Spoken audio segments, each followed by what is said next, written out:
I think if you want to be a really great leader in life, I would highly recommend you start to look at how you can apply these rules into your life. I think every rule here is very prescriptive.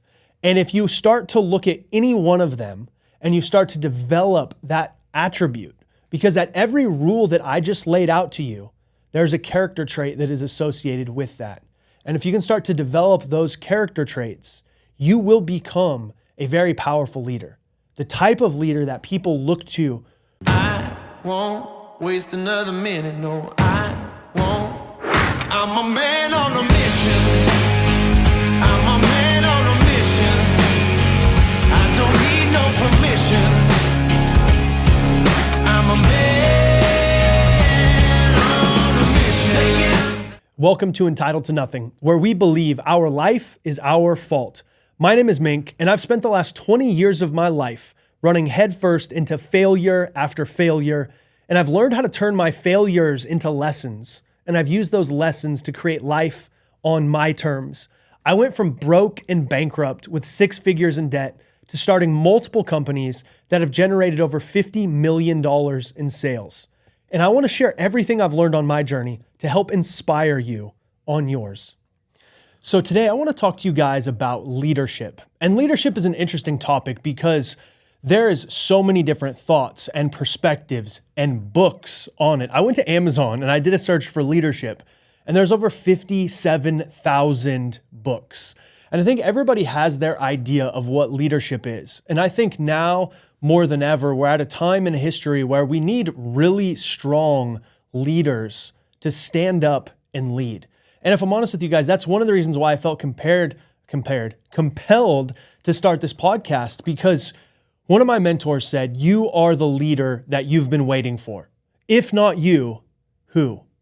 And I feel like I want to dive into this topic of leadership today. I want to talk about what it is and why it's important. And when I think about leadership and what is it? Like, what makes a leader a leader? To me, I could summarize it like this. It's someone who steps into a situation where chaos and uncertainty and problems are around, and he says, move out of the way, I will handle it. And then he says, if you want to go this way, follow me.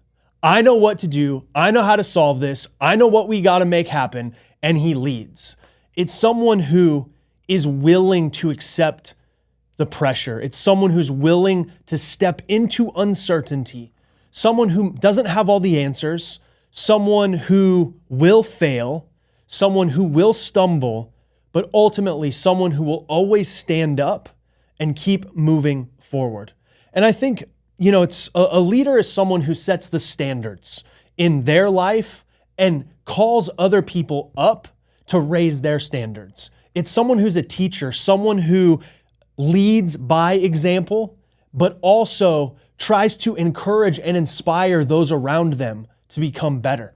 And I think, the first time in my life when I really experienced what leadership was in high school basketball. I had this amazing coach, Coach Risen. And when I look back on it now, there were so many things that he did throughout my career as a basketball player that really taught me leadership. He did the whole Mr. Miyagi thing on me, wax on, wax off, more than I can count. And I remember when I was a sophomore, I was trying out for varsity. I made the varsity team.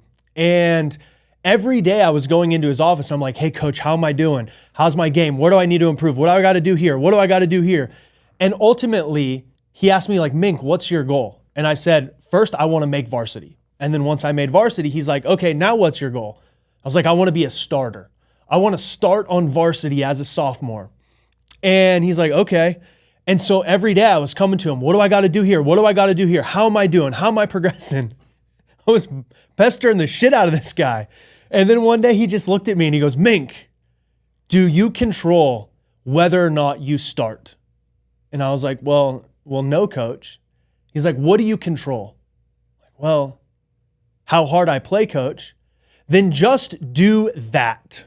Just go out and focus on how hard you play, how hard you practice. Focus on getting better every drill and every day. And ultimately, the rest of everything will take care of itself. And I look back on that then and I was like, I've applied that principle to my life forever. You know, it's like I don't control anything outside of me, right? Oftentimes that's what entitled to nothing and your life is your fault is all about. It's this idea that we don't control anything outside of us. All we control is what's inside of us. You know, there's another experience where a couple years later, when I was a senior, we were doing tryouts.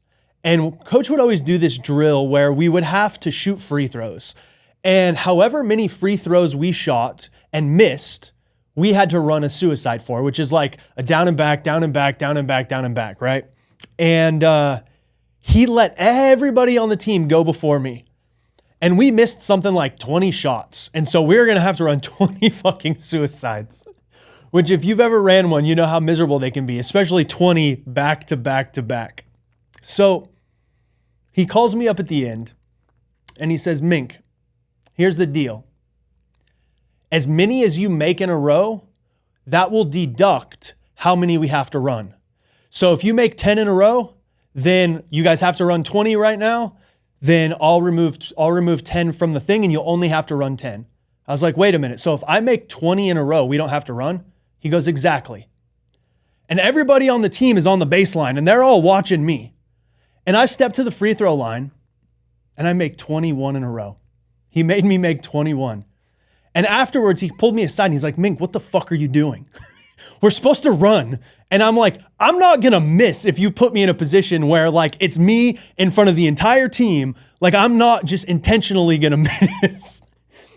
He A, never did that again. And B, he put in a rule. He called it the Mink rule. And it was if I ever made 2 shots or more in a row, I had to run. So that didn't work too well for me. But the moral of the story is when I reflect back on that situation, he was putting me in high pressure, high stress situations. He was challenging me to step up and to lead. He was teaching me how to become a leader. You know, and one of probably the biggest lessons I learned from him was between it was in the summer of my sophomore year. And we were at this big tournament and I had played a couple of really bad games in a row. Just wasn't in my groove.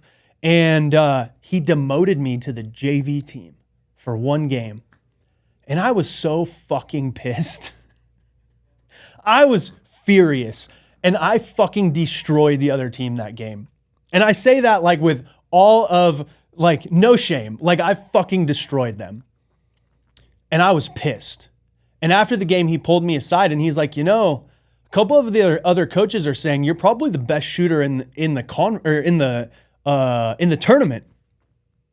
And I was like, yeah, why did I get demoted then?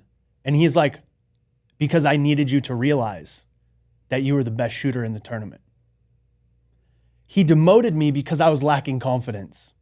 And he knew that by putting me in that situation, it would piss me the fuck off and it would challenge me to step up. And in hindsight, I've looked back on my life and I've had the opportunity to experience so many leaders, both directly and indirectly.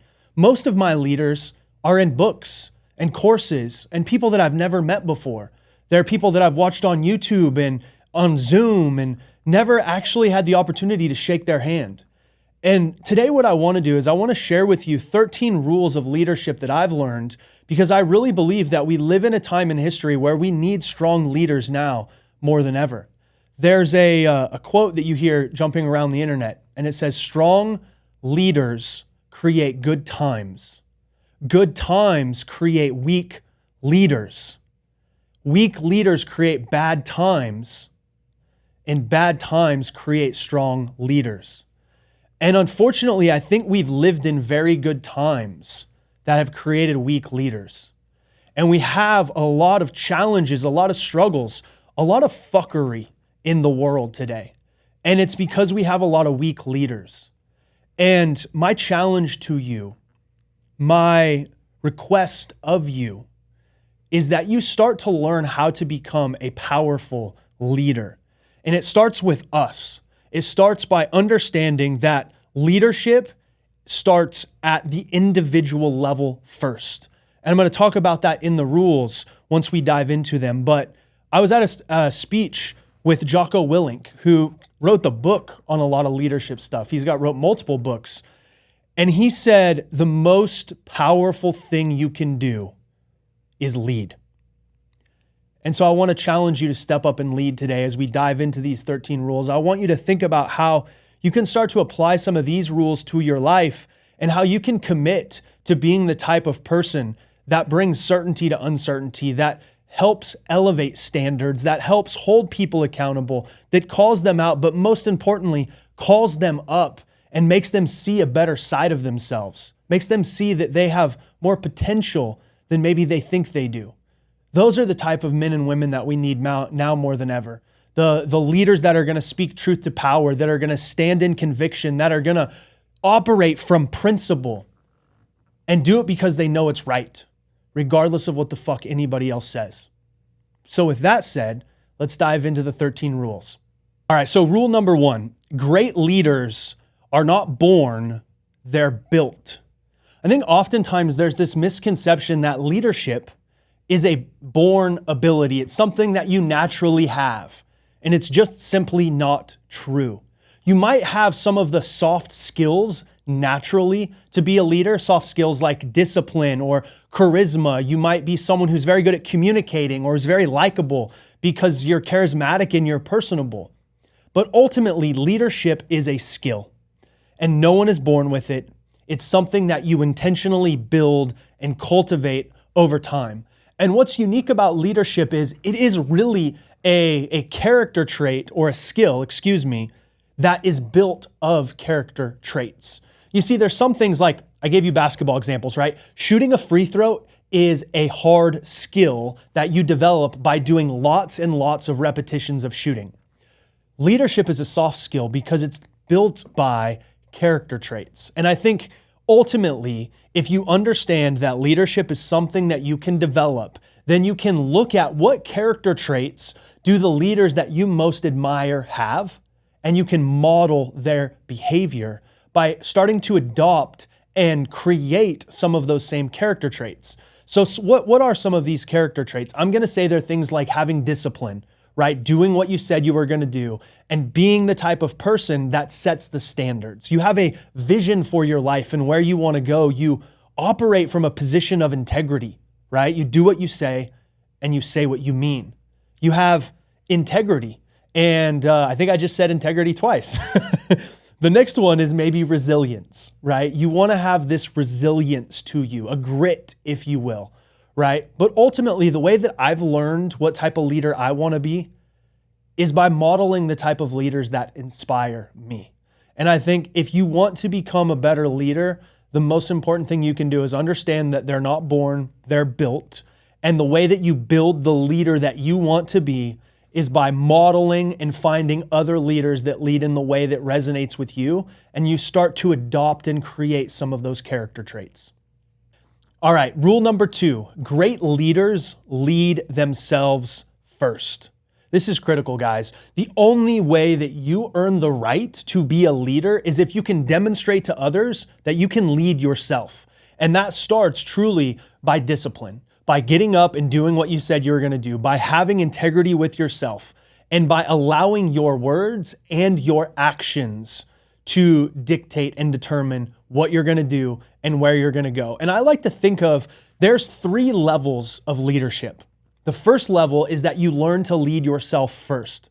And if you lead yourself first for long enough, you earn the right to elevate to the second level of leadership, which is you can now lead others.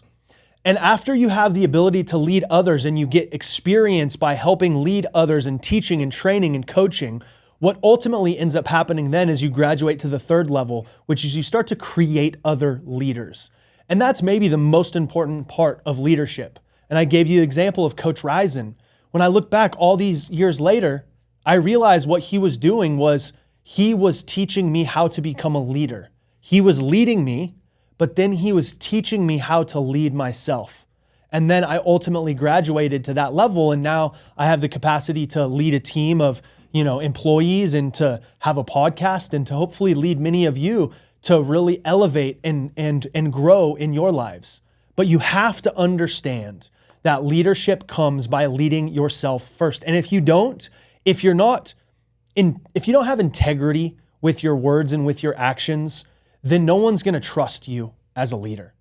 And the best leaders lead from a position of integrity because they demonstrate by action that they're leading themselves first. And the only way you can really trust someone is if you can trust that they're doing what they say they're doing. Rule number 3, great leaders serve others. There's this idea that once you're in a position of power or authority, that you don't have to do anything, that everybody is responsible to you and you're the one at the top. You're the one calling the shots. And I just think that couldn't be more incorrect when it comes to being a great leader. Yeah, there's some people that manage that way. They manage by the position of authority or power, but true leaders serve those they lead. And ultimately, I think leadership is just a fancy word for servant. There's this idea of servant leadership in the world. I first heard of it from Tony Robbins, and the whole idea here is that the only way that you really have the ability to become a great leader is when you are in service to others. And when I think about my job here at Live Bearded, right? I'm the CEO of Live Bearded. We've got 22-ish employees right now. And the number one job I have is to support and serve them, not the other way around. And what's interesting, as you ascend as a leader to higher and higher positions, instead of more people being responsible to you, you're actually responsible to more people. And I think that's one of the biggest misconceptions that people have. As you become a stronger leader, as you are responsible for more people and your organization or your leadership scale grows, ultimately, there's more demands on you and there's more people that you exist to support and serve. And so as you're on your leadership journey, you need to understand that the best leaders serve those they lead. And true leadership is really just being someone that is in support and service of someone else. All right, rule number 4, we've kind of touched on this one already, but it's super important, so I want to talk about it again. Great leaders lead by example. And really, this comes down to being a leader of integrity, a leader that leads from a position of authenticity rather than a position of power or authority. At the end of the day, and I can only speak on my behalf, and you guys tell me if you think this is true. Do you trust someone who doesn't do what they say you should do? Do you trust someone that projects what your standards should be or how you should act or behave, but doesn't show up that way themselves? My guess is no. My guess is you don't have any trust in those people. Maybe you can trust that they're not going to do what they say they're going to do, but that's a whole different type of trust, right? I think at the end of the day, I think the most powerful thing we can do is lead by example. And that means that our words say what we're going to do and our actions follow our words. And we demonstrate who we are by demonstrating who we are. You have to lead by example. All right, rule number 5, great leaders inspire action. I think this is where the rubber really meets the road with leadership. If you have the ability to create a compelling vision and to enroll people into that vision, right? One day our life is going to look like this. One day we're going to have this opportunity. One day our family, our business, our community is going to be like this. When you can create a compelling vision for your life and get people excited about participating in that vision, you can really become a great leader. And part of that comes by understanding how to meet people where they are. You've got to be able to enroll people, to influence them, and to inspire them. And the way that you're able to do this is by meeting people where they are and ultimately understanding what's important to them. If you can understand what's important to the people around you, and you can create a vision that helps meet them where they are and helps support what's important to them, then ultimately you have the ability to inspire people to take action. And you can lead that movement or lead that company or that community, that family to a higher level, to a brighter future. And I think that's, one of the greatest gifts that leaders give the world is a compelling vision. One day, I have a dream. Life is going to look like this. We're going to do this. I believe this is going to happen. A leader with a powerful vision is a powerful leader. All right, rule number 6 is great leaders create other leaders. We've talked about this briefly, but it's so critical. You guys have to understand that when we lead ourselves, we give ourselves the privilege to lead others. And when we lead others, we teach them how to lead themselves. And ultimately, I think this is what we have to do. This is how a message carries beyond us. This is how a vision carries beyond us. We have to develop the skill of being able to create other leaders by teaching them, supporting them, holding them accountable, just like Coach did for me back in the day, right? He put me in pressure situations and let me learn how to fall or rise. And when I fell, he let me learn how to pick myself up, right? If we're always doing everything for others, then we're robbing them of the opportunity to learn how to lead.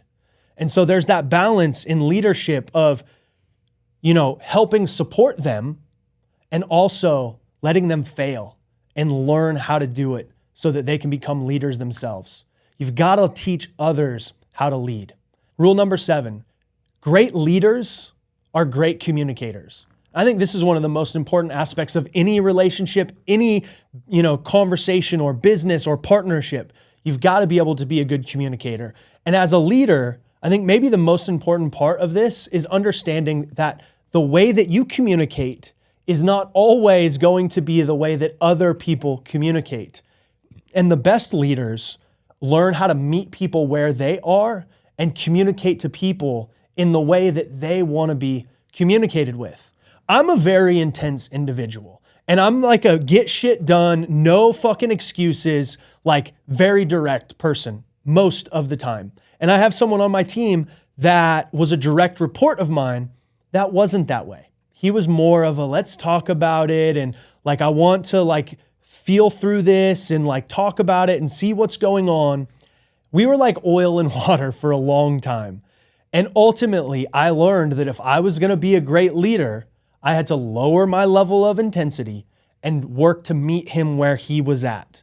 And also, if he was going to be a great leader, he needed to understand how to elevate or to meet me where I was at to some degree. And so we went from being opposites to kind of meeting in the middle a little bit. And so regardless of what end of the spectrum you're on, if you want to be a great communicator, you've got to understand how your communication style is and how it's different to others and how you might adapt it situationally to the different people that you're engaging with. And if you can do that, you can definitely become a great leader. All right, rule number 8, great leaders are problem solvers and critical thinkers. And I think this is one of the biggest attributes that separates most leaders and great leaders. If you think about the most successful people you know, the best leaders that you know, whether athletes or entrepreneurs or local community members, they do 2 things incredibly well. The first one is they solve problems, and they solve them by critical thinking and common sense. And you have to be able to really sit with a problem and think through what's going on, and then ultimately bring solutions to the table to try to address the underlying problem. Rule number 8, great leaders are decision makers. I think maybe the most important responsibility that we have as a leader is to solve problems and ultimately to make decisions that hopefully create solutions for the problems that we're facing. I know in my role as the CEO here at Live Bearded, the bigger that our team has become, the more people that I'm leading, it's become very clear to me that the most important role I have is to help my team solve problems. And that comes by thinking very critically about things and not just looking at the surface level of what's taking place, but diving into the challenges. Why is this happening? What's causing it? What's causing that? What's causing that? How do we get 2 or 3 layers deep and really put our critical thinking cap on and look at finding patterns or trends and ultimately trying to solve the right problem? But here's the rule of leadership is you have to be a great decision maker. And being a great decision maker starts by understanding how to solve problems. And the way that you understand how to solve problems is by determining what the problem is, right? Oftentimes we solve the problem that isn't actually what's causing it. And we have this feedback cycle of not really solving the issue that we're facing. Now that's a whole nother conversation, but to keep this one short, you've got to be great at making decisions. And that means you've got to make decisions when you don't have all the information, when you don't know what's absolutely right.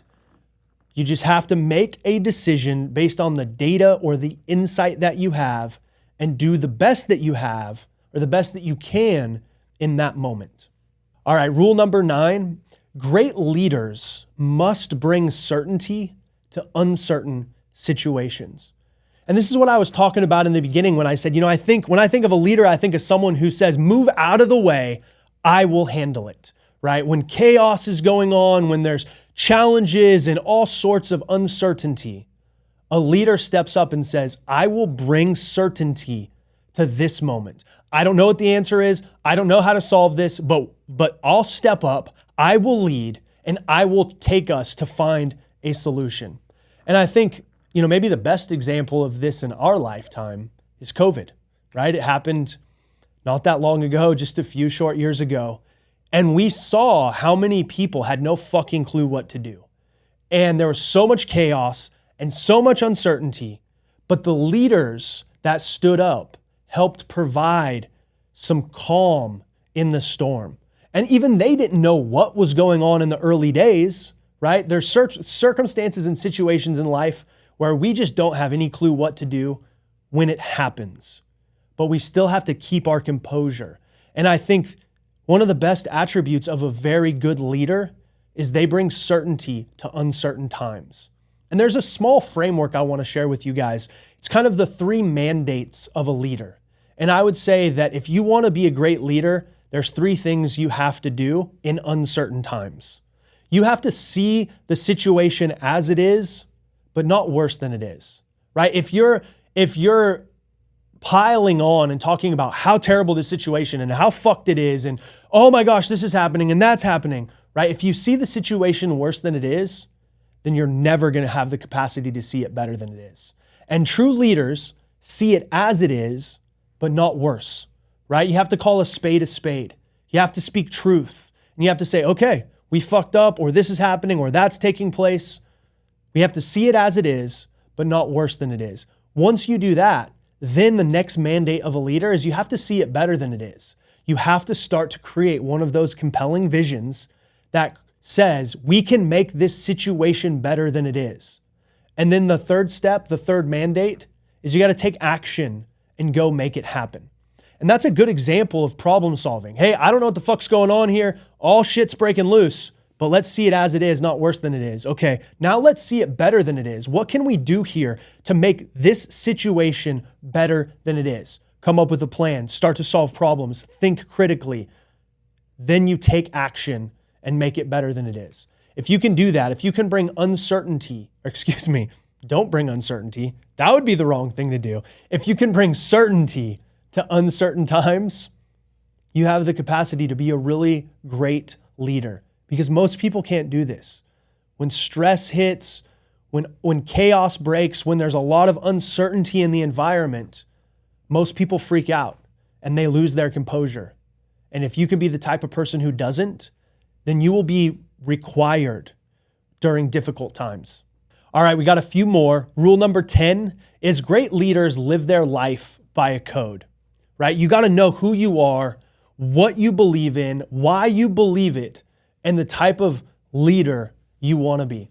And I think of this as rules, values, and beliefs. The best leaders have a set of rules for their life. And maybe the easiest thing to do is call them standards.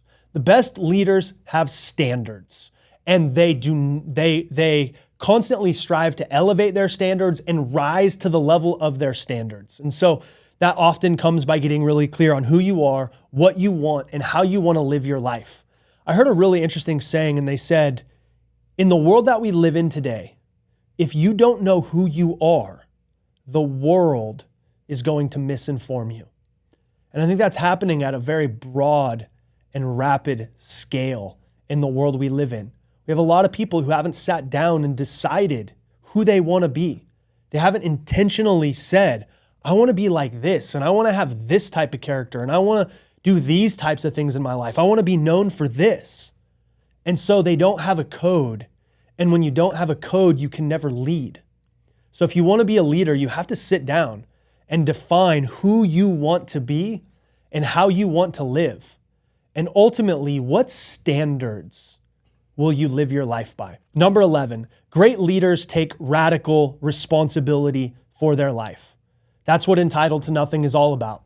Your life is your fault. It might not be your fault, but it is your responsibility. You don't control what happens outside of you, but it is your responsibility how you show up, how you react, how you respond. If you want to be a great leader, you have to take personal responsibility for your environment and for everything that happens in your life. If you can do that, if you can say, I might not be responsible for this, but it is my fault.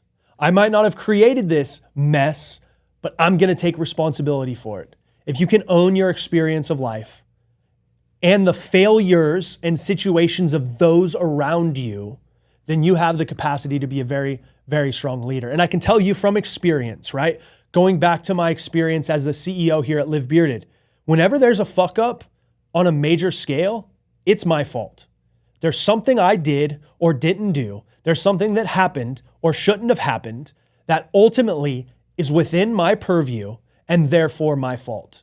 And I will tell you, the best teammates, the best employees, the best partners, and the best leaders all take radical responsibility for their results, good or bad, and then they work to solve the challenges and the problems that arise from those results. Rule number 12, great leaders anticipate the road ahead.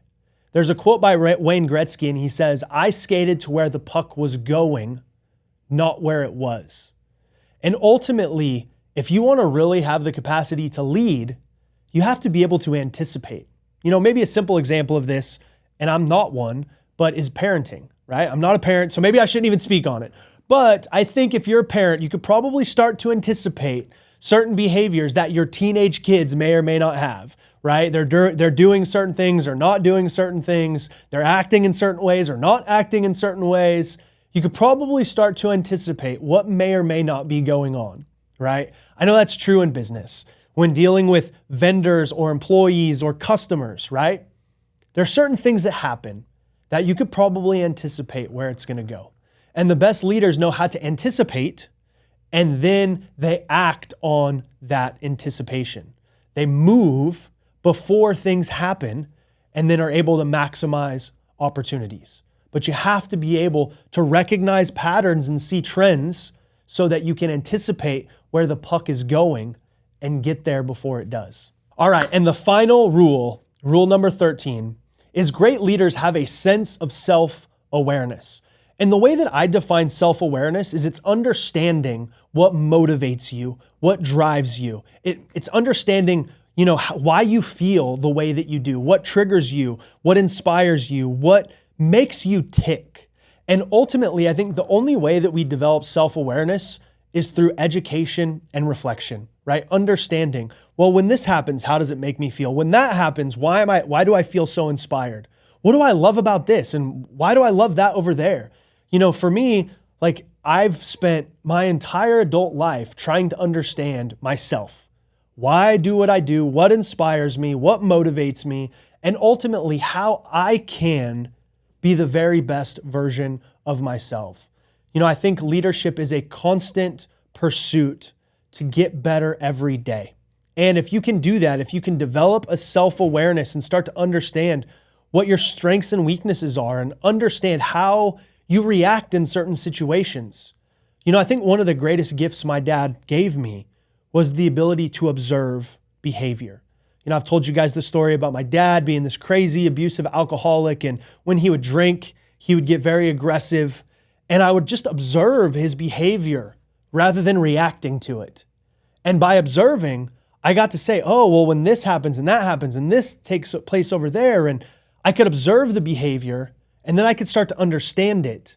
So rather than getting caught up in the emotion of it, I could handle it in a way that was productive.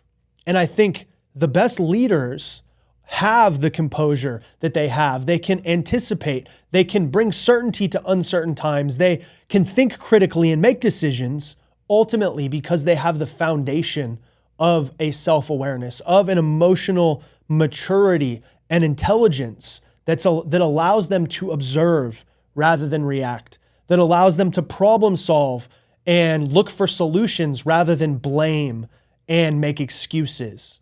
And so I think if you want to be a really great leader in life, I would highly recommend you start to look at how you can apply these rules into your life. I think every rule here is very prescriptive.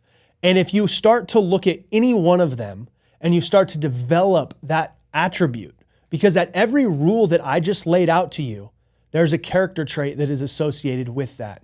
And if you can start to develop those character traits, you will become a very powerful leader. The type of leader that people look to for help. They lean on in challenges and situations. The type of leader that has the capacity to create success in any area of your life, whether it's a successful marriage and family life, successful career and business life. Whatever it is that you want for yourself, I believe for me in my life, the definition of success is creating life on my terms. It's living my life how I want, with who I want, where I want, doing the things that I love. And to me, the only way that we get there is by following these rules of leadership. And it starts with us. Now, I'd like to give you guys one cautionary tale.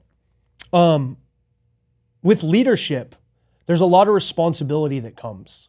And with responsibility comes pain. It comes challenges at times. And I saw this video floating around online and it said there's 3 costs of leadership. And I completely agree. And I want to share them with you because as you become a leader, you're going to have to make hard decisions. You're going to do things that are unpopular. You're going to have standards that other people don't understand. And I think it's only fair that I share with you, there's a lot of benefits to leadership, and leadership, if practiced, will get you everything you want in life. It will help you build life on your terms. But there is some costs to that. And one of those is you're going to have to make hard decisions that do hurt the people you care about. You know, not that long ago, I had to let multiple people go. And there were people I cared about. And I had to do it. Because as a leader, by not doing it, I was affecting the situation and circumstances of some other people. And so you're going to have to make hard decisions that hurt people. That's number one. Number 2 is, despite your best effort to do the best for the most amount of people, you're going to be disliked. People are going to talk shit about you. And you're going to have to accept the fact that there's a difference between being liked and being a leader. And oftentimes you can't be both. You have to choose. Do you want to be liked or do you want to lead? And if you want to lead, you have to have the courage to be disliked. And then the third thing is you got to understand that you're going to be misunderstood. And in alignment with people not liking you, you're going to be misunderstood. And maybe more importantly, people are going to talk shit about you. We live in a world of keyboard warriors and hallway all-Americans. People that have never made it into the arena, but they stand in the hallways and they talk shit. And again, you can be understood and liked, or you can be misunderstood and you can lead. I would encourage you to be comfortable being misunderstood, to have the courage to be disliked, and to have the strength to make hard decisions that are going to hurt people that you care about. Because if you're doing it from a place of true integrity, it will always be the right decision, and the means will always be justified by the ends. I think that it's our moral and spiritual responsibility to lead. I really do. I think God gave us the gifts that we have so that we can use those gifts to lead in only the way that we can lead. And so today I hope these 13 rules maybe gave you a little bit of perspective into what leadership is. Maybe it gave you a new idea of what or how you can become a better leader. And I'll end with this. There is no right way to be a leader. There's only a right way for you and or a wrong way for you. And the only way to lead is by leading from a position of integrity and following these different rules. So with that being said, I hope you guys have an incredible day. Thank you for joining me for this episode. And if you've listened all the way to the end, I truly appreciate the gift of your time and attention today. I know it's the greatest gift you can give me. And for that, I want to say thank you. If you've got any value from this show, all I would ever ask of you is that you share it. Share it with someone who you know has the potential to be a leader, someone who you know that should be out there leading. Share it with them so that we can together become the very best version of ourselves and lead in a way that we know we're born to do so. Have a beautiful day.